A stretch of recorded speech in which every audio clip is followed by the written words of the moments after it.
Welcome to Miss.sheeena's world. Don't forget to like, share, and subscribe. They sent me $2,000 on PayPal thinking I was going to fall for the scam. And they won't stop calling me because they want their money back.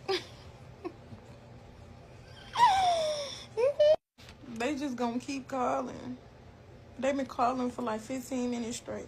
They crashing out. I'm not an easy manipulated ass bitch. You cannot scam me. I heard of this scam a long time ago though. Basically, they send you some money and then they message you or call you like, oh, I accidentally had sent the wrong person the money. Can you please send it back?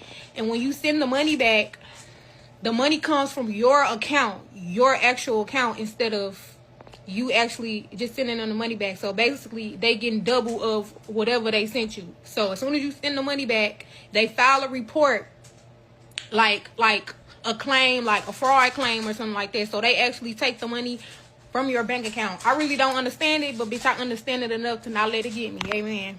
Now I'm up 2,000, bitch, and you stuck. That's why you can't play with everybody. Leave people alone. So I was scammed out of $3,000, and this can happen to you too, so please listen. And no, this wasn't a normal scam that you hear on the news and you're like, yeah, that person was stupid for doing that. So I work in the film and television industry, and every single day I get a bunch of freelance emails asking for video shoots, photo shoots, location scouting, and so much more. So one day I get an email from this guy saying, hey, I really need a location scout in New York City. I heard you grew up here and I would love to work with you. Our budget is $3,000 and we will pay you up front. And I was like, ooh, up front? Yes. But before I said yes, I looked into their background, went on their website, read more details about the film, everything lined up, so I said yes. And they sent me a check in the mail. I put it in my bank.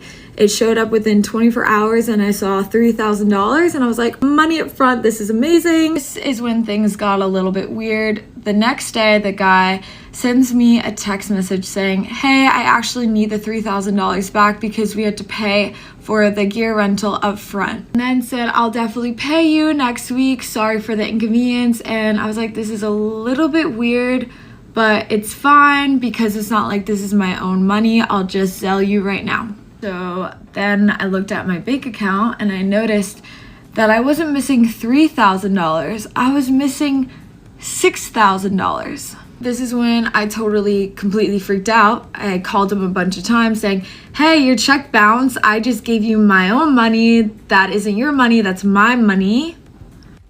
I got radio silence. Radio silence. I didn't know that when you cash a check, it takes a full week for that money to really be there. I thought if you saw the amount, then it didn't bounce. No, it doesn't work like that. This is when the story got even weirder. I got a call from his supposed girlfriend saying, I am so sorry. I'm finding out that my boyfriend is using my number to scam a bunch of people. And I was like, what the fuck did I just get myself into? All I could think about next is going to the police, filing a police report. Ended up being an FBI report since it was grand larceny, since it's over $1,000. He proceeded to tell me that I was one of 15 people that they did this to today. Something really bad happened to me today, and I wasn't going to tell anyone about this because I feel really embarrassed. Like, I feel like an old person. I feel like I should have known better, and I wasn't going to talk about it, but then I looked up people who had been caught by the same kind of scam on TikTok, and I saw a girl that made a video about it in 2024, and I thought to myself, if I had just seen that video before, then maybe this wouldn't have happened to me. So I wanted to make the video, so hopefully this can help someone. I don't know. I got scammed out of $9,000 today, and I don't know if I'm gonna get back, and I really need that money. This is what happened. So I got a call from Wells Fargo this afternoon.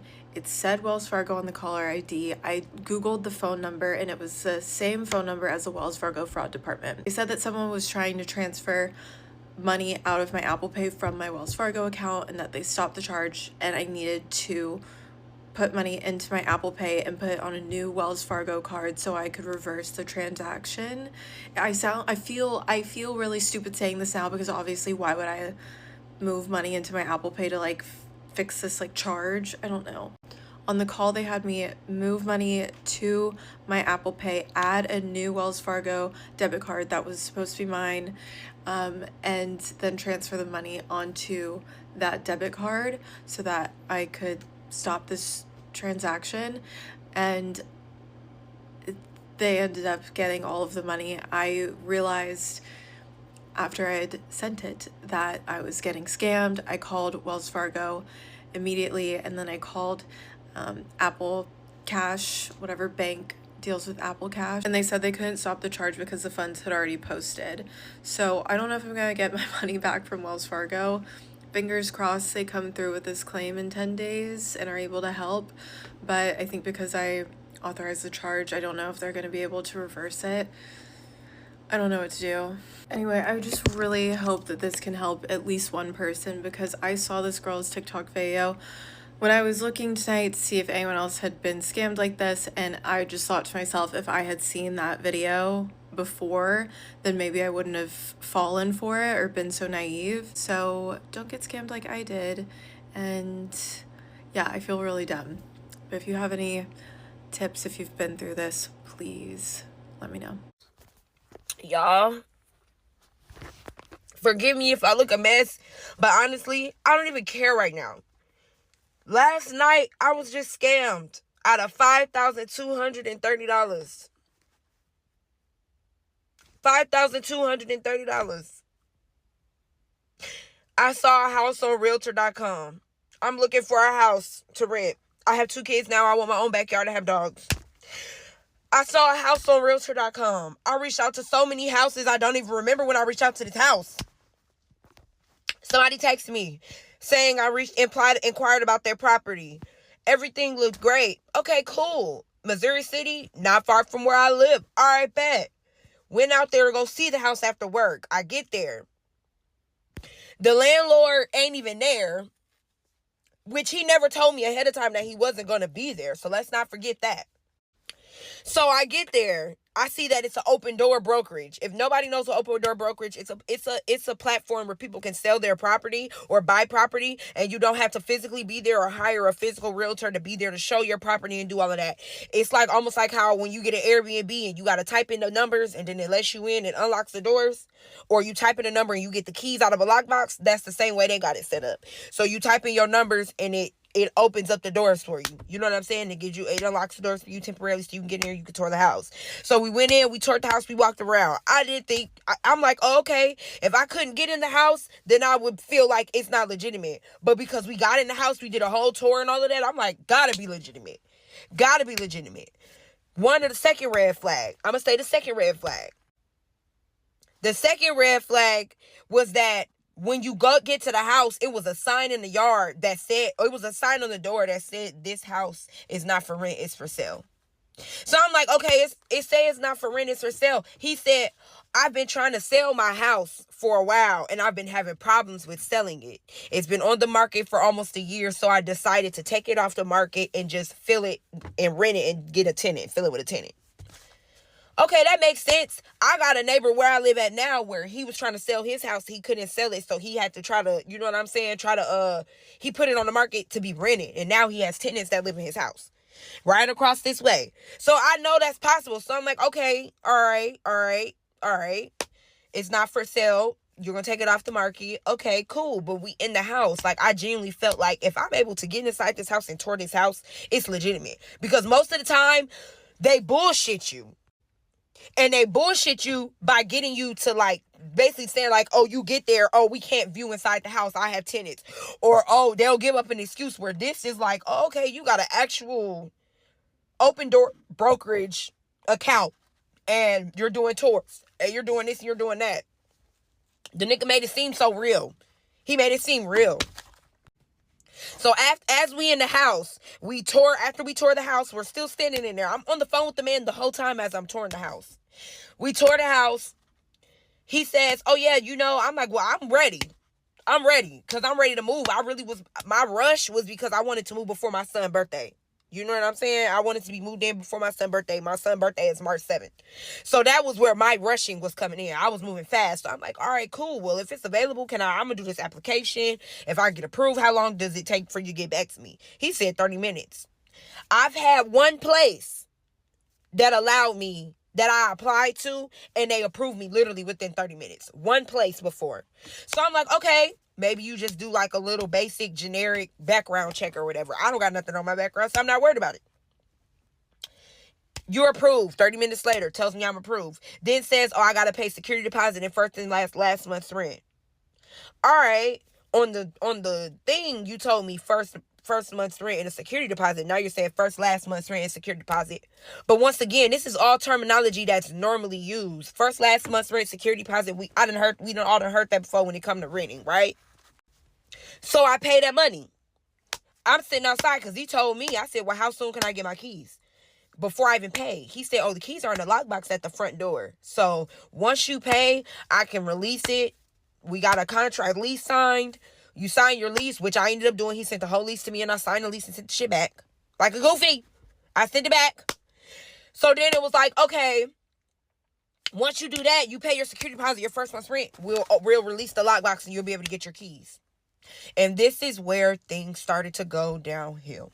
Right here at this moment. This is where my gut and my heart started burning. My chest started burning, my heart, my gut. And I'm just like, bitch, I think you just got got.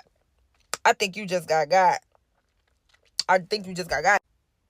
Oh, and let's not forget, after I sent the last month's rent and security deposit, he then told me that it was a $1,180 HOA fee. He said that covers a 12 months lease. He doesn't want people paying it monthly because he doesn't want it to fall behind. So he's making people pay their 12-month HOA fees all added up, which came up to $1,180. And yes, before you judge me, yes, I sent it. We listen and we don't judge. I sent it. I sent the $1,180.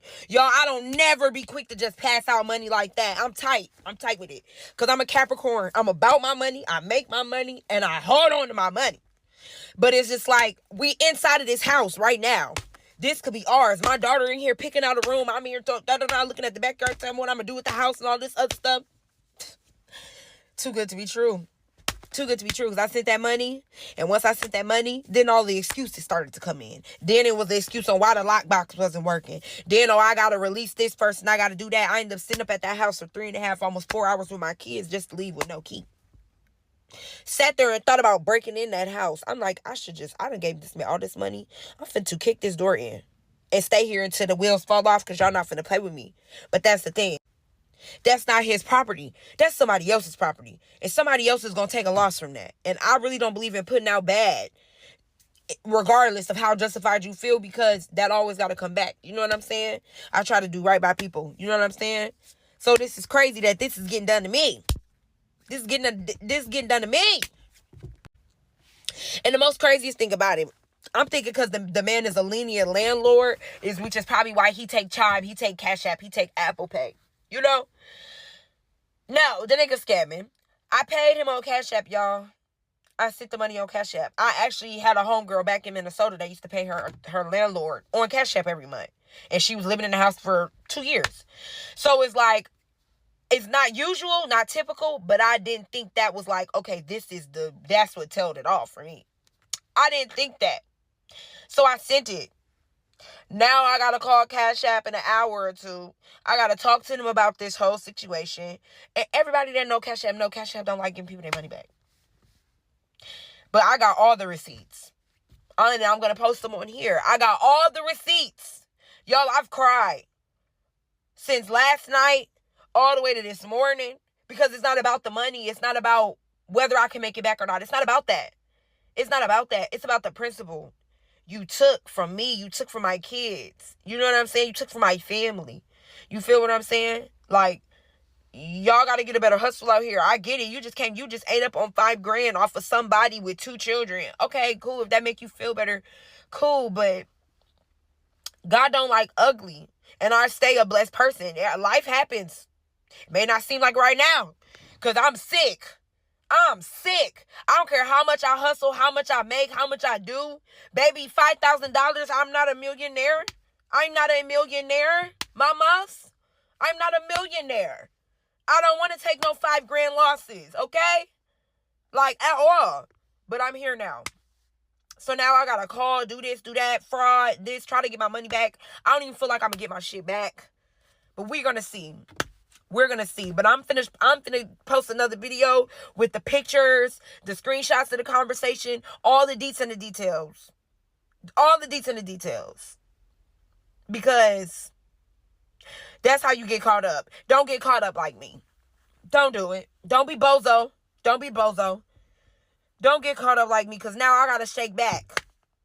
I gotta go punch it in, shake back, go do some hair, go do this, go do that, go get my money back. Because this is crazy. Like, this is crazy. I'm pissed. I could hurt somebody. Swear to God. Like, what? Let me tell you about a scam so that you don't also fall for it through and have your bank accounts drained. I'm literally crying outside of Wells Fargo right now. I got a call from a Wells Fargo number saying that I had fraudulent activity on my account and that a random person was being sent money from Zelle in like big numbers that were stressful to hear. I've never used Zelle, and so this like freaked me out, and they told me to go onto my account and that I needed to secure my Zelle on my end by sending money that would go back to my account right after. And like looking back on it, I literally feel like an old person that fell for a stupid scam. Like, I feel so dumb. So I did everything that they said to do, and they literally drained my bank account. And I felt like it was sketchy the whole time, but since it came from a Wells Fargo number, I trusted it. So like as this was happening, I decided to just go right to Wells Fargo, and as I was walking in the door, I like lost my shit and just was bawling to the poor ladies at the desk. And I said, like, I don't know if this is a scam or not, like, can you please help me? And I explained the situation. She took my phone and said something to the lady, like, can you verify your blah blah blah, and they hung up. So at that point I knew I was absolutely fucked. I didn't give them any of my bank information, any numbers, anything. They were just telling me that I had to like pay certain amounts through Zelle to like the fraudulent department so that then it would be reversed or something. I don't know. Again, I literally feel like an idiot falling for this. So once I was crying at the desk, they sat me with an advisor who called the real fucking fraud department with me, and they're disputing all of the charges, and they'll call me within 10 days to tell me if the money will be back or not. It's literally crazy how they're able to use the same number. Like, literally, it was a Wells Fargo number, their normal 1-800 number. So I guess just be aware. And if they say there's fraudulent Zelle charges, no, there's not. Happy fucking Friday. Does anyone want to buy me a drink now? I don't care what that, 'cause she a childish.